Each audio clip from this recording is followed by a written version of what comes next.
আপনি কি জানেন দিনে মাত্র 15 থেকে 20 মিনিট যোগ ব্যায়াম আপনার শরীর ও মন দুটোকেই বদলে দিতে পারে। কিন্তু প্রশ্ন হলো, যোগ ব্যায়াম আসলে কার জন্য সবচেয়ে জরুরি? চলুন সহজ ভাষায় জেনে নেওয়া যাক। প্রথমত, অফিসে দীর্ঘ সময় বসে কাজ করেন যারা, ঘাড়, কোমর ও পিঠে ব্যথা কমাতে এবং শরীর নমনীয় রাখতে যোগ ব্যায়াম খুবই উপকারী। দ্বিতীয়ত, শিক্ষার্থী ও পরীক্ষার্থীদের জন্য যোগ ব্যায়াম মনোযোগ বাড়াতে, স্মৃতিশক্তি উন্নত করতে এবং পরীক্ষার চাপ কমাতে সাহায্য করতে পারে।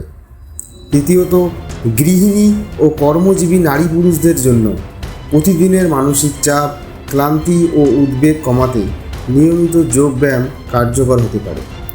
চতুর্থত, বয়স্কদের জন্য হালকা যোগ ব্যায়াম শরীরের ভারসাম্য, নমনীয়তা ও চলাফেরার সক্ষমতা বজায় রাখতে সাহায্য করে।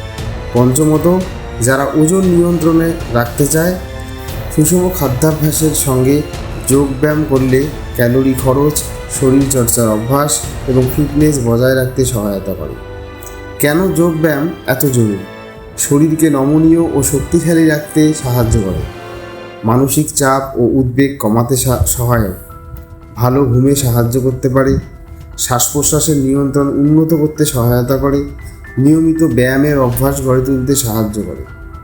তবে মনে রাখবেন, যদি আপনার গুরুতর অসুস্থতা, সাম্প্রতিক অস্ত্রোপচার, গর্ভাবস্থা বা বিশেষ শারীরিক সমস্যা থাকে, তাহলে যোগ ব্যায়াম শুরু করার আগে অবশ্যই চিকিৎসক বা প্রশিক্ষিত যোগ প্রশিক্ষকের পরামর্শ নিন। তাহলে বলুন তো, আপনি কি আজ থেকেই প্রতিদিন 15 মিনিট যোগ ব্যায়াম শুরু করবেন? এমন আরও স্বাস্থ্য বিষয়ক তথ্য পেতে ভিডিওটি লাইক করুন, শেয়ার করুন এবং চ্যানেলটি সাবস্ক্রাইব করুন। ধন্যবাদ।